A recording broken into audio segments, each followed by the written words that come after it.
तो हाँ भाई, चलो अभी शुरू करते हैं हम और पढ़ते हैं इसोफेगस की एनाटॉमी। देखो, इसोफेगस की एनाटॉमी में सबसे पहले इसोफेगस एक्सटेंड करता है from this C6 of cricopharynx to T11 of gastro oesophageal junction, और इसकी लेंथ होती है 25 सेंटीमीटर। तो 25 सेंटीमीटर लेंथ होती है आपके इसोफेगस की, और एक्सटेंड करता है from C6 of cricopharynx to T11 of gastro oesophageal junction. आपके पूरे बॉडी के अंदर बाकी कुछ ऐसे स्ट्रक्चर्स होते हैं जिनकी लेंथ 25 सेंटीमीटर होती है। वो स्ट्रक्चर्स है इसोफेगस, डिओडेनम और यूरेटर। ये तीनों आपको याद होनी चाहिए। इसोफेगस, डिओडेनम और यूरेटर, ऐसे तीन स्ट्रक्चर्स है जिनकी लेंथ जो है 25 सेंटीमीटर है। इस पे क्वेश्चन आया हुआ है, सो याद रखो। ठीक है, फिर हम बात करते हैं कि आपको पता है इसोफेगस में बहुत सारे क्या होते हैं, कंस्ट्रिक्शंस होते हैं। और ये कंस्ट्रिक्शंस कितने होते हैं नंबर के अंदर? ये कंस्ट्रिक्शंस होते हैं 4 नंबर के अंदर। तो ये चारों कंस्ट्रिक्शंस आपको पता होने चाहिए। और हम जो है इन कंस्ट्रिक्शंस की लेंथ को कैलकुलेट करते हैं from the upper incisors. Upper incisor से हम इन कंस्ट्रिक्शंस की लेंथ को कैलकुलेट करेंगे। तो जो पहला कंस्ट्रिक्शन होता है वो आता है at the distance of 15 centimetre from the upper incisor, और वो होता है आपका क्रिकोफेरिंग्स के कारण। तो पहला कंस्ट्रिक्शन आता है 15 सेंटीमीटर पे। किसके कारण आता है? क्रिकोफेरिंग्स पे, क्रिकोफेरिंग्स के कारण आता है। और C6 लेवल पे आता है। ठीक है, ठीक है भाई, कोई दिक्कत नहीं। अब जो आपका सेकंड एंड थर्ड कंस्ट्रिक्शन है, ये पहले तो आप याद कर लीजिए कि किसके कारण आता है। सेकंड कंस्ट्रिक्शन आता है आपका आर्च ऑफ एओर्टा के कारण, और थर्ड कंस्ट्रिक्शन आता है आपके लेफ्ट ब्रोंकस के कारण। लेकिन अगर आप सर्जिकली देखोगे तो सेकंड और थर्ड कंस्ट्रिक्शन बहुत पास में होते हैं एक दूसरे के, बहुत पास में होते हैं एक दूसरे के। लेकिन इसीलिए हमको जो है याद रखना है कि दोनों जो है 25 सेंटीमीटर की लेंथ पे प्रेजेंट होता है from the upper incisors. Upper incisor से कितनी लेंथ पे प्रेजेंट होता है? 25 सेंटीमीटर की लेंथ पे प्रेजेंट होता है आपके दोनों second and third constriction, that is your arch of aorta and left bronchus. ठीक है, कोई दिक्कत नहीं। और अगर हमको वर्टेब्रल लेवल याद रखना है तो T4 लेवल पे ये प्रेजेंट होता है, दोनों arch of aorta and left bronchus. ठीक है, क्लैरिटी आ गई, क्लैरिटी आ गई। अब हम बात करते हैं चौथे कंस्ट्रिक्शन के बारे में। चौथे कंस्ट्रिक्शन के बारे में हम ये कहते हैं कि इट इज डायफ्राम। डायफ्राम के कारण आता है आपका चौथा कंस्ट्रिक्शन जो कि प्रेजेंट होता है वर्टेब्रल लेवल T10। ठीक है, और इसका डिस्टेंस हो जाएगा आपका 40 सेंटीमीटर। ये अगर आपने समझ लिया तो अब रिवाइज कर लेते हैं। क्या बताया मैंने? चार कंस्ट्रिक्शंस होती है। पहली होती है ड्यू टू क्रिकोफेरिंग्स जो कि 15 सेंटीमीटर पे होती है from the upper incisors C6 vertebral level पे। दूसरा कंस्ट्रिक्शन होता है due to arch of aorta. तीसरा होता है due to left main bronchus. ये दोनों आर्च ऑफ एओर्टा और लेफ्ट मैन ब्रोंकस होते हैं from 25 centimetre from the incisors और T4 वर्टिब्रल लेवल पे। और डायफ्राम क्रस, ये आपका रिस्पॉन्सिबल होता है for the fourth construction in the oesophagus, जो कि 40 सेंटीमीटर के डिस्टेंस पे प्रेजेंट होता है और T10 वर्टेब्रल लेवल पे प्रेजेंट होता है। ठीक है, क्लैरिटी आ गई। देखो, ये सारी वर्टेब्रल लेवल्स तो है आपको याद करनी पड़ेगी, टाइम के साथ याद हो जाएगी। T4 आपको और क्या किस चीज के लिए याद रखना है? T4 पे आपका जो ट्रकिया है वो बाइफरकेट भी करता है। तो उस बाइफरकेशन के लेवल का भी जो है वर्टेब्रल लेवल T4 ही होता है। ये भी आपको याद रखना है। ओके, बाइफरकेशन ऑफ ट्रकिया जिसे हम कैरनाए कहते हैं, उसका भी वर्टेब्रल लेवल T4 ही होता है। ठीक है, ठीक है, कोई दिक्कत नहीं।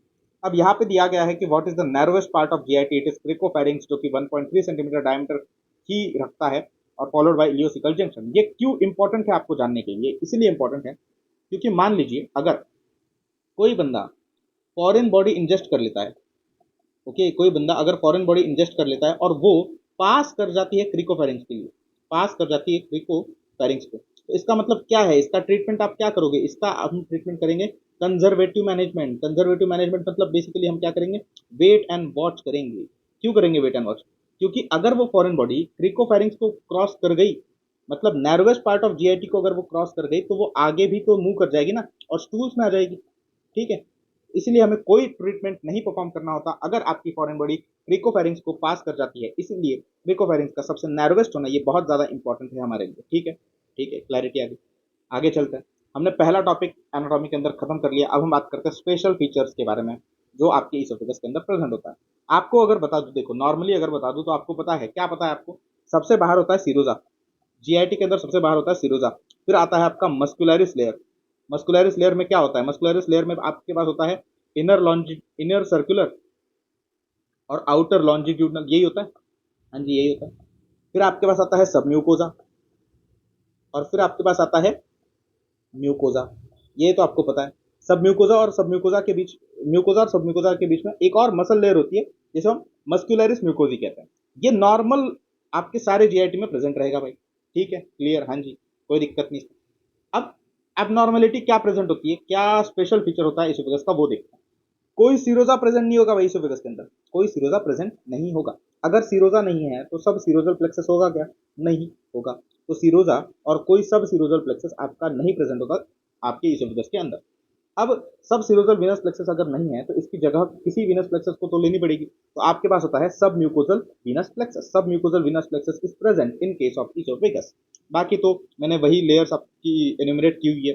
सीरोजा एब्सेंट है, उसके अंदर है मस्कुलरिस प्रोप्रिया, फिर है सब म्यूकोजा, फिर है आपकी ये जो वेनस प्लेक्सस है ये सब म्यूकोजल वेनस प्लेक्सस है, फिर ये आपकी जो ब्राउन से मैंने ड्रॉ की हुई मस्कुलरिस म्यूकोजी है, और ये आपका म्यूकोजा आता है। ठीक है, ठीक है।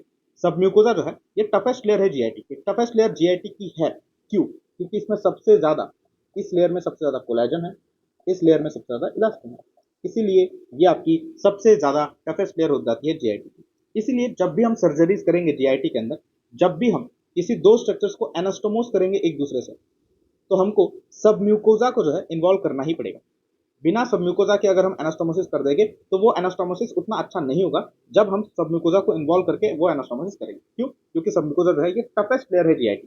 ठीक है, ठीक है भाई, कोई दिक्कत नहीं। बाकी जीआईटी में अगर आप देखोगे एचबीपी के अंदर, गॉल ब्लैडर के अंदर क्या डिफरेंस होता है, गॉल ब्लैडर के अंदर का आप देखोगे सब म्यूकोजा और मस्कुलरिस म्यूकोजा एब्सेंट होता है। ये आपको अभी याद रख लो, नहीं भी याद रखोगे तो भी हम गॉल ब्लैडर के अंदर से डिस्कस कर ही लेंगे। ठीक है, ठीक है भाई।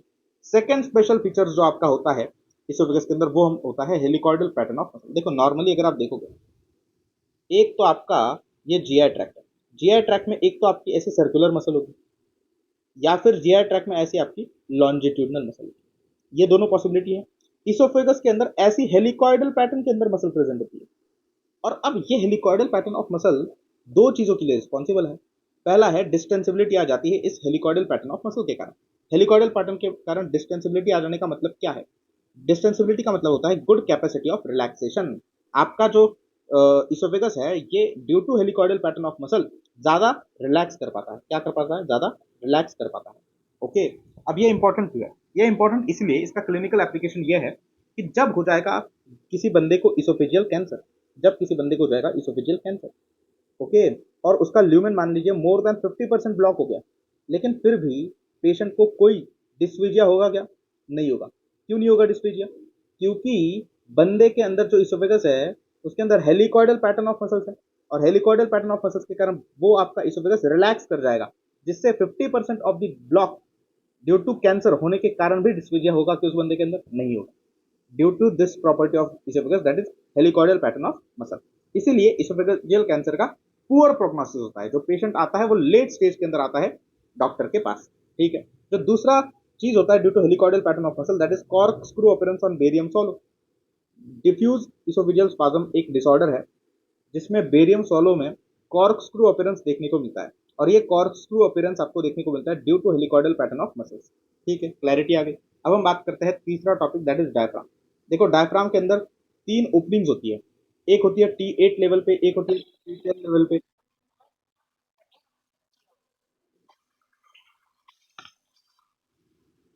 एक हो डायफ्राम में तीन ओपनिंग्स होती है, एक होती है T8 लेवल पे, एक होती है T10 लेवल पे, और एक होती है T12 लेवल पे। ठीक है। T8 लेवल पे आप याद रखो वीना कावा आपका एंटर करता है, T10 पे आपका इसोफेगस होता है, और T12 में आपका एओर्टा प्रेजेंट होता है। देखो ये तीन स्ट्रक्चर्स तो आपको पहले रट लेने हैं। T8 पे वीना कावा, T10 पे इसोफेगस, और T12 पे आपका एओर्टा। ठीक है, ठीक है। बाकी इसके अलावा के स्ट्रक्चर्स भी आपको याद तो सारे रखने हैं, पर पहले हम ये रट लेंगे। T8 में आपका वीना कावा आ गया, उसके साथ आती है राइट फ्रेनिक वेन। बाकी जो लेफ्ट फ्रेनिक वेन होती है ना, लेफ्ट फ्रेनिक वेन जो होती है ये, इसके बारे में याद रखें कि इसके पास कोई सेपरेट ओपनिंग नहीं होती भाई, कोई सेपरेट ओपनिंग इसकी नहीं होती। ये भी आपको याद रखना है, लेफ्ट फ्रेनिक वेन की कोई सेपरेट ओपनिंग नहीं होती। राइट फ्रेनिक वेन के लिए T8 है। बाकी T10 के बारे में आप ये दो चीजें याद रखो, एक तो इसोफेगस, और दूसरा भी इसोफेगस से रिलेटेड, क्या? Oesophageal branch of left gastric artery. और एक चीज होती है बायलैटरल वेगस नर्व। तो T10 में आ गया आपका oesophagus, oesophageal branch of left gastric artery और बायलैटरल वेगस नर्व। T12 से आपकी एंट्री लेती है एओर्टा। बाकी दो आपको याद रखना, थोरैसिक डक्ट और एजाइगस वेन। तो T12 पे आप याद रख सकते हो TAA, thoracic duct, azygos when, aorta. Clarity, clarity. आगे चलते हैं, बात करते हैं ब्लड सप्लाई ऑफ इसोफेगस। अब देखो आर्टेरियल ब्लड सप्लाई होता है, वीनस ब्लड सप्लाई होता है, वीनस ड्रेनेज होता है। इसमें जो सर्वाइकल इसोफेगस है और जो आपका एब्डोमिनल इसोफेगस है, इनमें तो सेम है। Inferior thyroid artery which is a branch of thyroid cervical trunk, left gastric artery, और वेनस ड्रेनेज में inferior thyroid when, left gastric when. तो तो जो आपका सर्वाइकल पार्ट का ड्रेनेज है, आर्टीरियल सप्लाई और वेनस ड्रेनेज है वो सेम है, और एब्डोमिनल पार्ट का जो आर्टीरियल सप्लाई और वेनस ड्रेनेज है वो भी सेम है। आपको याद रखना है बस थोरैसिक पार्ट का। थोरैसिक पार्ट में आर्टीरियल सप्लाई होता है by aorta and bronchial artery, वही आपका वीनस ड्रेनेज होता है बाय एजाइगस वेन। ये तो आपको रखना पड़ेगा। बाकी ये जो दो आर्टरीज लिखी हुई है जो कि आर्टीरियल सप्लाई करती है फॉर द एब्डोमिनल पार्ट, इनका बहुत माइनर रोल होता है। तो अगर सिर्फ लेफ्ट गैस्ट्रिक आर्टरी को भी आप याद रखोगे तो it will suffice your work. ठीक है। बाकी इंफीरियर पेनिक आर्टरी के बारे में एक जो आपको पॉइंट पता होना चाहिए कि it is the first branch of the abdominal aorta. Abdominal aorta जैसे ही आपके एब्डोमेन के अंदर एओर्टा का वो पार्ट प्रेजेंट होता है, ये पहली ब्रांच होती है उस एब्डोमिनल एओर्टा की। ठीक है, ठीक है, कोई दिक्कत नहीं। अब हम बात करते हैं म्यूकोजा के बारे में। देखो म्यूकोजा के बारे में समझने से पहले हम मसल्स के बारे में समझते हैं। जो पहला 1/3 लेंथ है इसोफेगस का, it is compose of striated muscle. बाकी का जो लोअर 2/3 है, it is compose of smooth muscle. ऊपर का अपर 1/3 striated muscle, lower 2/3 smooth muscle. Clarity, clarity. आगे चलते हैं और बात करते हैं अब म्यूकोजा के बारे में। कौन सा एपिथेलियम है भाई? तो 90 to 95% ऑफ दी अपर वाला पार्ट वो सारा का सारा आपका नॉन केराटिनाइज स्ट्रैटिफाइड स्क्वामस एपिथेलियम है। अगर इसके अंदर कोई कैंसर होगा तो वो स्क्वामस सेल कार्सिनोमा ही होगा। ऊपर का 90 से 90 to 95% of the portion of oesophagus is non keratinising stratified squamous epithelium. ठीक है। और अगर यहाँ पर कोई कैंसर होगा तो वो स्क्वामस सेल कार्सिनोमा ही होगा। ठीक है, क्लैरिटी, हाँ जी क्लैरिटी। फिर हम बात करते हैं कि एक जेड लाइन आती है जिसे हम कहते हैं ओरा सेरेटा या फिर स्क्वामो कॉलमनार जंक्शन, जिसके बाद का जो 2 to 3 सेंटीमीटर है आपके इसोफेगस का वो होता है कॉलमनार एपिथेलियम। वो होता है कॉलमनार एपिथेलियम। कौन सा एपिथेलियम? Simple columnar epithelium. यहाँ पर अगर कोई कैंसर होगा तो वो एडिनोकार्सिनोमा ही होगा। बाकी इसोफेजियल कैंसर के बारे में एक बात बता दूं कि most common site of oesophageal cancer is middle 1/3। Middle 1/3 is the most common site of oesophageal cancer. और यहाँ पर ऑब्वियसली कौन सा कैंसर होगा? स्क्वामस सेल कैंसर होगा, क्योंकि स्क्वामस एपिथेलियम प्रेजेंट। ठीक है, ठीक है। बाकी इस कॉलमनार एपिथेलियम के बारे में आपको क्या पता होना चाहिए? ये आपको पता होना चाहिए कि ये आपका स्टमक है। स्टमक से जब जब रिफ्लक्स होगा, स्टमक से जब जब रिफ्लक्स होगा जीईआरडी के अंदर, तब तक क्या होगा? ये जो स्क्वामस लाइनिंग है ये तो आपके एसिड को पर्टेन नहीं कर पाएगी, रेजिस्ट नहीं कर पाएगी। इसीलिए जो आपका कॉलमनार लेंथ है वो बढ़ जाएगा। कॉलमनार लेंथ जो है वो बढ़ जाएगा। तो जीआरडी के अंदर, रिफ्लक्स के अंदर क्या होता है? जब बहुत ज्यादा लॉन्ग स्टैंडिंग जीआरडी होता है, कॉलमनार लेंथ बढ़ जाती है।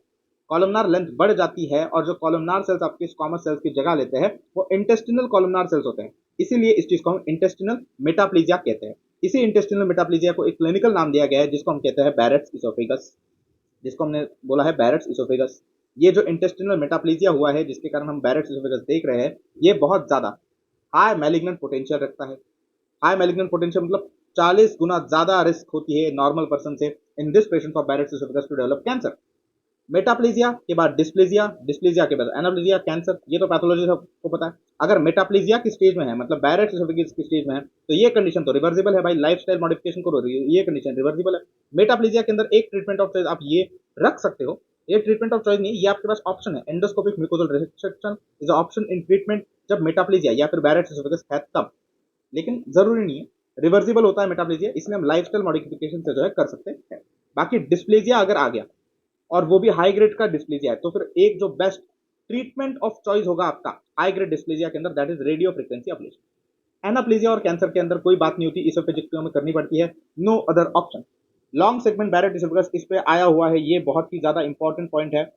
इस पे आया हुआ है क्वेश्चन इन लास्ट ईयर, याद नहीं एग्जैक्ट कौन सी एग्जाम में। लॉन्ग सेगमेंट बैरेट इसोफेगस का मतलब होता है कि more than 3 centimetre of columnar length. Columnar length कितनी बढ़ चुकी है भाई? More than 3 centimetre is your long segment Barrett's oesophagus. ठीक है भाई। अब हम बात करते हैं डाई कौन सा आप यूज करोगे। देखो डाई के बारे में अगर आपको बता दूं तो क्रोमो एंडोस्कोपी क्या होता है? क्रोमो एंडोस्कोपी के अंदर हम पहले डाई डालते हैं, डाई डालने के बाद हम एंडोस्कोपी करते हैं, इसको हम कहते हैं क्रोमो एंडोस्कोपी।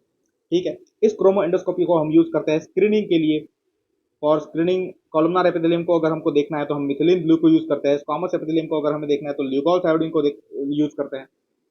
कॉलमनार एपिथेलियम को हमको कब देखना होगा? बैरेट्स के अंदर देखना होगा ना, तो इसलिए बैरेट्स इसोफेगस के अंदर क्रोमो एंडोस्कोपी के अंदर मिथिलीन ब्लू को यूज किया जाता है। स्क्वामस एपिथेलियम को देखने के लिए ल्यूगोल थायोडीन केआई को हम यूज करते हैं। बाकी ये जो क्वेश्चन है ओरल कैविटी एग्जामिनेशन का, ये भी एक पीवाईक्यू है, इसलिए यहाँ पर हमने वापस मेंशन किया हुआ है, यहाँ पे इसका कोई लेना देना ज्यादा है। ओरल कैविटी एग्जामिनेशन में टोलिडीन ब्लू 2% को इस डाई को यूज किया जाता है। तो ओरल कैविटी एग्जामिनेशन में टोलिडीन ब्लू 2% डाई इसको यूज किया जाता है। और अगर हिस्टोलॉजी करनी है बैरेट्स इसोफेगस की, हिस्टोलॉजी अगर करनी है तो एल्शियन ब्लू। बैरेट्स के क्रोमो एंडोस्कोपी के लिए हमने मेथिलीन ब्लू को यूज किया और हिस्टोलॉजी ऑफ बैरेट्स के लिए हमने एल्शियन ब्लू यूज किया। ये सारी चीजें आपको याद होनी चाहिए। ठीक है। जितना हमने पढ़ा उस पर कुछ सवाल सॉल्व कर रहे थे। ठीक है, ठीक है। तो पहला सवाल, एक सर्जन है भाई, he is doing upper GI endoscopy, he has crossed the cricopharyngeal sphincter, he saw another indentation in the esophagus। ये क्या होगा? क्रिकोफेरेंस के बाद क्या आता है? Second indentation is due to arch of aorta, option में है क्या? सी। फिर हम बात करते हैं दूसरा क्वेश्चन। दूसरा क्वेश्चन कहता है कि एक पेशेंट है who underwent endoscopy during the procedure, perforation हुआ, अकर 25 centimetre from the incisor. 25 centimetre from the incisor मतलब ये आर्च ऑफ एओर्टा हो सकता है या फिर लेफ्ट मेन ब्रोंकस हो सकता है, इन दोनों में से कुछ भी हो सकता है। Which structure is likely to be damaged? तो ये आपका आर्च ऑफ एओर्टा आ गया ऑप्शन में, ठीक है। एक foreign body usually gets arrested in which part of oesophagus? जो नैरोएस्ट पार्ट होगा वहीं पे होगी ना, क्रिकोफेरेंस। क्रिकोफेरेंस के दो ऑप्शन है, अबव क्रिकोफेरेंस, बिलो क्रिकोफेरेंस। कहाँ पे होगा? अबव ही होगा, बिलो थोड़ी ना होगा। अगर क्रिकोफेरेंस के नीचे चला गया तो फिर तो पूरा जेआईटी को क्रॉस कर ही जाएगा ना भाई, क्योंकि नैरोएस्ट पार्ट को अगर उसने क्रॉस कर लिया तो पूरे जेआईटी में क्यों ही रुकेगा। फिर ये कहता है कि a foreign body usually gets, ये तो सेम क्वेश्चन रिपीट हो गया। ये structure not passing through oesophageal hiatus, oesophageal hiatus present at T10, T10 से तीन स्ट्रक्चर मैंने बोले थे, एक इसोफेगस होता है, दूसरा आपका इसोफिजियल ब्रांच होती है इसकी लेफ्ट गैस्ट्रिक आर्टरी की, दूसरा बायलैटरल वेगस होता था तीसरा, ठीक है। इसमें राइट लेफ्ट ये भी आ जाएगा, ये भी आ जाएगा, ये आपका आंसर हो जाएगा left phrenic nerve. Left phrenic nerve के बारे में मैंने क्या बताया था कि कोई सेपरेट ओपनिंग होती है कि इसके लिए कोई सेपरेट ओपनिंग नहीं होती है, ये आपकी डायरेक्ट मसल को पियर्स करके जाता है डायफ्राम से, ठीक है, ठीक है। ये बैरेट्स का ये सवाल, ये यूपीएससी सॉरी एम्स का क्वेश्चन है। ट्रू अबाउट बैरेट्स एसोफेगस और ऑल, मतलब फॉल्स स्टेटमेंट आपको ढूंढना है। ये हाइपरप्लास्टिक चेंज होता है कि नहीं, ये मेटाप्लास्टिक चेंज होता है, तो ये आपका आंसर हो जाएगा पहला ही क्वेश्चन, पहला ही ऑप्शन हमने करेक्ट कर दिया। पेशेंट इज यूजुअली एसिम्प्टोमेटिक, ये आपको समझा तो अच्छे से। Histology of lesion shows mucus secreting goblet cells, ये तो करेक्ट है। Chronic GRD the predisposing factor, GRD तो हमको पता है कि it is the predisposing factor for the Barrett's oesophagus. अब पेशेंट इज यूजुअली एसिम्प्टोमेटिक, इसमें आप ये कहोगे कि भाई जो बैरेट्स का पेशेंट होता है उसमें तो एसिडिटी होगी ना, जीआरडी अगर है तो एसिडिटी तो होगी, तो पेशेंट को सिम्टोमेटिक होना चाहिए ना। तो ये आपका जो स्टेटमेंट है ये ट्रू क्यों है? भाई इट्स ट्रू, तो उसका रीजन बता दो। देखो, जीआरडी होता है पेशेंट को, जीआरडी में पेशेंट को एसिडिटी की प्रॉब्लम होती है, ठीक है, हाँ जी ठीक है। और जब बहुत क्रॉनिक जीआरडी होता है वो प्री डिस्पोज कर जाता है आपके बैरेट्स के लिए। लेकिन क्या बैरेट्स में कोई नया सिम्टम आ रहा है क्या? कोई नया सिम्टम आ रहा है क्या पेशेंट को? नहीं। पेशेंट को समझ रहा है क्या कि कॉलमनार लेंथ बढ़ चुकी है, ऐसा कुछ नया सिम्टम आ रहा है क्या? जब पहले एसिडिटी हो रहा था वही तो चलता रहेगा ना अभी भी, हाँ वही चलता रहेगा, तो कोई न्यू सिम्टम अगर नहीं है तो बैरेट्स ये जो कंडीशन है ये आपकी एसिम्टोमेटिक है भाई, ये क्या आपकी एसिम्टोमेटिक है। जीईआरडी एक ऐसी कंडीशन है जो कि सिम्टोमेटिक है, तो पेशेंट जो है एसिम्टोमेटिक होता है बैरेट्स के अंदर, ठीक है ठीक है। मतलब बैरेट्स के कारण कोई सिम्टम नहीं आ रहा। विच ऑफ द, अब ये क्वेश्चन, which of the following statement are correct regarding Barrett's oesophagus? Correct पूछे हुए। पहला, it is a metaplastic change, ये ट्रू हो जाएगा। It is risk factor for development of adenocarcinoma, ये भी ट्रू हो जाएगा।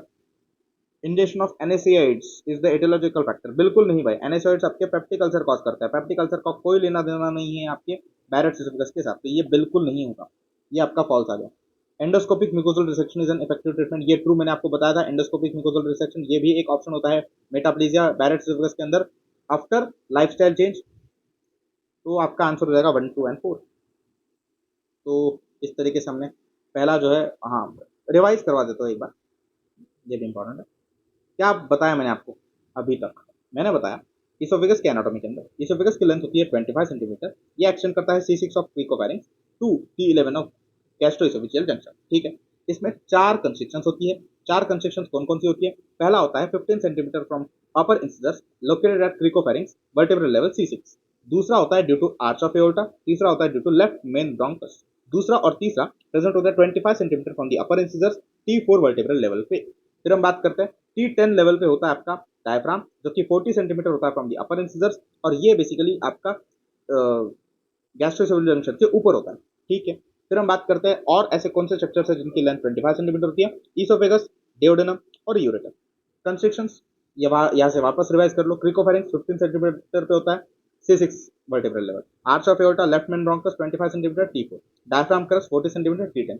फिर हम बात करते हैं स्पेशल फीचर्स के बारे में। कोई सिरोजा नहीं होता, सिरोजा नहीं होता तो कोई सब सिरोजल विनस प्लेक्सस नहीं होगा, इसकी जगह पर होगा एक सब म्यूकोजल विनस प्लेक्सस। बाकी सीरोजा नहीं है। मस्कुलरिस प्रोपरली लेयर प्रेजेंट है, सब म्यूकोजा प्रेजेंट है। बीच में म्यूकोजा और सब म्यूकोजा के बीच में मस्कुलरिस म्यूकोजी लेयर प्रेजेंट है, बाकी म्यूकोजा भी प्रेजेंट है। फिर गॉल ब्लैडर के अंदर सब म्यूकोजा एंड मस्कुलरिस प्रॉपर या फिर मस्कुलर सॉरी सब म्यूकोजा और मस्कुलरिस म्यूकोजा, ये जो दो लेयर्स होती है एब्सेंट होती है गॉल ब्लैडर के अंदर। हेलिकॉइडल पैटर्न ऑफ मसल्स ये प्रेजेंट होता है इसोफेगस के अंदर, which is responsible for distensibility, that is good capacity of relaxation. इसीलिए इसोफेजियल कैंसर वाले पेशेंट आपके बैड प्रोग्नोसिस के साथ आते हैं, बहुत लेट आते हैं। और हिलोकोइडल पैटर्न ऑफ मसल्स के कारण ही डीएस के अंदर, that is diffuse oesophageal spasm के अंदर कॉर्क्स्क्रू अपीयरेंस देखने को मिलता है बेरियम सॉलो के ऊपर। डायफ्राम की बात करते हैं। डायफ्राम के अंदर तीन ओपनिंग्स होती है, T8, T10, T12। T8 में वेना कावा, T10 में इसोफेगस, T12 पे एओर्टा। T12 पे पहले याद करो TAA, T for thoracic duct, A for aorta, A for azygos when. T10 में दो इसोफेगस से रिलेटेड होगा, एक इसोफेगस होगा, एक oesophageal branch of left gastric artery होगा, तीसरा बायलैटरल वेगस होगा। T8 में आपको याद रखना वीना कावा along with right phrenic when. Left phrenic nerve जो होती है ये आपकी बेसिकली कोई सेपरेट ओपनिंग इसके लिए होती है क्या? नहीं होती, कोई सेपरेट ओपनिंग इसके लिए होती नहीं। Blood supply arterial cervical part का सेम है, interior thyroid artery, interior thyroid when. जो आपका एब्डोमिनल पार्ट है इसका भी सेम है, left gastric artery, left gastric when. जो आपका थोरैसिक पार्ट है इसमें एओर्टा एंड ब्रोंकियल आर्टरी आती है आर्टेरियल सप्लाई में, और आपका वीनस ड्रेनेज के अंदर एजाइगस वेन आती है। क्लियर, आगे चलते हैं। मसल्स, मसल्स की बात करते हैं। ऊपर 1/3 पार्ट में स्ट्राइटेड मसल्स होती है, लोअर 2/3 पार्ट में स्मूथ मसल्स होती है। बाकी म्यूकोजा की अगर बात करेंगे 90 to 95% of the upper part of oesophagus is non keratinising stratified squamous epithelium, जो कि स्क्वामस सेल कार्सिनोमा होगा। जो लास्ट के 2-3 सेंटीमीटर होते हैं, 2-3 सेंटीमीटर में उसके अंदर कॉलमनार एपिथेलियम होता है जो कि एडिनोकार्सिनोमा कॉज करेगा। जो आपका स्क्वामो कॉलमनार जंक्शन होता है उसे हम जेड लाइन या फिर ओरा सेरेटा कहते हैं, और ये बहुत क्लियरली विजिबल होता है एंडोस्कोपी के ऊपर। जो मोस्ट कॉमन साइट होती है कैंसर की वो मिडल 1/3 होती है, जहां पर मोस्ट कॉमन कैंसर कौन सा होगा? आपका स्क्वामस सेल कैंसर होगा। कॉलमनार एपिथेलियम जहां पर प्रेजेंट है वहां पर due to chronic GERD columnar length बढ़ सकती है। कॉलमनार लेंथ बढ़ेगी क्यों? क्योंकि आपके squamous epithelium will be replaced by the intestinal epithelium, intestinal columnar cells, जिसे हम कहते हैं इंटेस्टिनल मेटाप्लीजिया, जिसको हम क्लिनिकली नेम देते हैं बैरेट्स इसोफेगस, जिसका सबसे ज्यादा हाई मैलिग्नेंट पोटेंशियल होता है, that is nearly 40 times more. अगर मेटाप्लीजिया यानी बैरेट्स इसोफेगस वाली कंडीशन है तो एक तो ये रिवर्सिबल होता है, इसीलिए लाइफस्टाइल मॉडिफिकेशन से हम रिवर्स कर सकते हैं इस कंडीशन को। एक ऑप्शन होता है मेटाप्लीजिया के अंदर ट्रीटमेंट के लिए, that is endoscopic mucosal resection. अगर डिस्प्लेजिया आ रहा वो भी हाई ग्रेड का, तो बेस्ट ट्रीटमेंट ऑफ चॉइस जो है that is basically radio frequency ablation. Anaplasia और कैंसर के अंदर कोई आपको करना नहीं है, इसोफेगस को रिमूव कर देना, दैट इज इसोफेजेक्टोमी कर देनी है। फिर हम बात करते हैं आपके डाइज के बारे में। क्रोमो एंडोस्कोपी के मतलब क्या होता है? पहले डाई डालेंगे फिर एंडोस्कोपी करेंगे, वो आपका मीनिंग होता है क्रोमो एंडोस्कोपी के अंदर। कॉलमनार एपिथेलियम के लिए मिथिलिन ब्लू को यूज करेंगे जो कि हम बैरेट्स के अंदर यूज करते हैं। स्क्वामस एपिथेलियम के लिए ल्यूगोस आयोडीन की यूज करेंगे जिसे हम पोटेशियम आयोडाइड भी कहते हैं। ओरल कैविटी एग्जामिनेशन में टोलिडिन ब्लू 2% का यूज करेंगे। Dye which is using oral cavity examination is toluidine blue, important है। हिस्टोलॉजी ऑफ बैरेट्स इसोफेगस के अंदर हम एल्शियम ब्लू यूज करेंगे। क्लैरिटी, आगे चलते हैं और अगले ऑडियो के अंदर हम जंकर वगैरह पढ़ेंगे।